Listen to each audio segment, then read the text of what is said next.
Well, 2025 was definitely an interesting season for the Tampa Bay Rays. Wasn't their best season, but also wasn't their worst season. So let's take a look at the Rays' last 5 seasons. Obviously, in 2025, they went 77 and 85, last making the postseason in 2023. And this seems like a pretty similar season to their 2017 or 2018 season. Kind of seem right below or right under the cusp. And I do think they could turn this around in 2026, especially with some of the guys they signed on the free agent market and a lot of the trades they've made. They made so many trades in this offseason so far to get so many prospects and make this team better in the future. Let's take a look at their contract situation. Now, obviously, Wander Franco is still on here on Baseball Reference. I'm pretty sure they're not paying him anymore because he did get suspended, and then I'm pretty sure he got arrested in the Dominican Republic, so not really sure what's going on there. But we can obviously see the new players they've signed. They obviously signed Steven Matz to a 2-year contract for $15 million.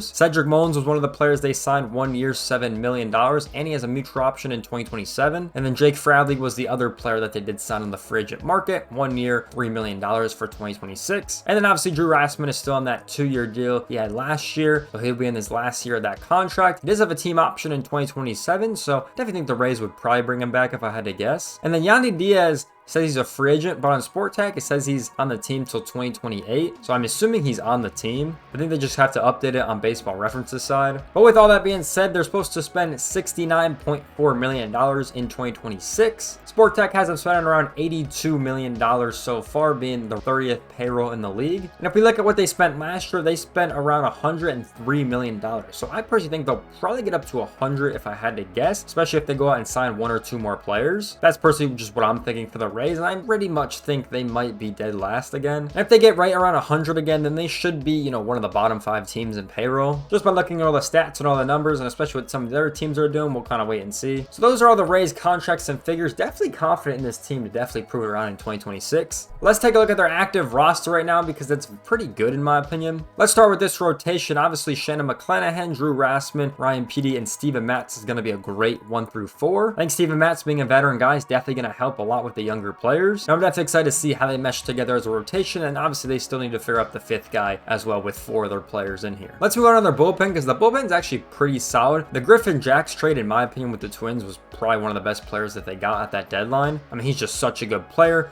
Obviously, Gary Clevenger is definitely a pretty good player. And then Edwin Euclid is definitely a solid player with Brian Baker. Could be pretty good as well. They definitely got some guys in here for sure. I think that can be good. We'll kind of see how it unfolds in 2026. Now, let's take a look at their starting 9 because it's definitely interesting. I would probably say Nick Forts is going to start in catcher. At first base, Joshua Aranda or Yandy Diaz could play first base. Honestly, think whoever isn't playing first base is probably going to DH. Let's put Jonathan Aranda right there for now. Second base is kind of open right now because they did just trade Brandon Lowe. So I definitely think another player is probably going to play here. And I can see that player being a Taylor Walls or a Carson Williams, honestly. I think Junior Carolario is definitely going to play third base. I think Taylor Walls probably plays second, and they put Carson Williams at short just because he's the young rookie. That's personally kind of how I see that infield so far. Now moving over to the outfield, Chandler Simpson is definitely going to play left field. Cedric Mullins is definitely going to play center field, and then Josh Lowe is definitely going to play right field. And then I would have Yandy Diaz DHing on this Rays team. So that's kind of how I see their starting roster. Definitely a pretty solid one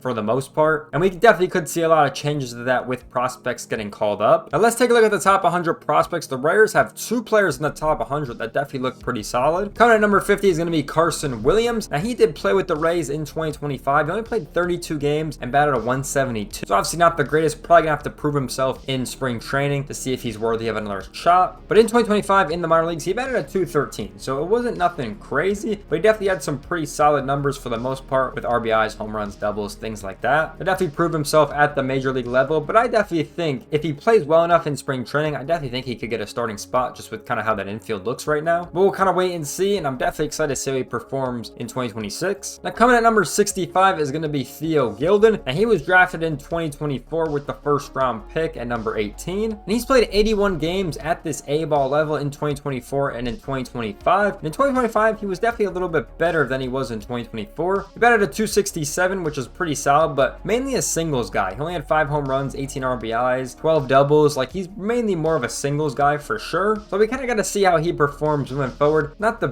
craziest talent we've seen so far, but definitely needs some work. And his ETA is 28, so he's got a lot of time to figure it out for sure. But definitely could be an exciting prospect. He is an outfielder, so we'll wait and see how his development moves in 2026. So those are the two players on the Rays top 100. I definitely think they could be solid players, but I personally just want to see more from both of them. Now going over to my prediction for the 2026 Rays, I think this team could probably be around 500 or a little bit above 500 if they're performing on all cylinders and if they have their best season. I don't really see them as a playoff team, especially with how competitive the AL East is and the American League wildcard especially, because last year you needed like 88 wins or 87 wins to basically get into the wildcard, and I just don't see the Rays put up that many wins in 2026. But I definitely think they can be close to that, maybe be a couple wins or a couple teams right under there, to be honest. But we'll wait and see. That's kind of my prediction on this team in 2026. Let me know what you guys think in the comment section down below. Do you guys agree with me or do you have a different opinion? Definitely would love to hear your thoughts. With that being said, make sure you guys follow me on all socials. Follow me on my X for all of our updates. Follow me on Instagram for all of our clips. And if you want to talk more about MLB or MLB The Show, definitely join the Discord. All these links are down below in the description. With that being said, I hope you guys enjoyed today's video. Make sure you guys like, comment, subscribe. I'll see you guys in the next one. Peace out, everyone.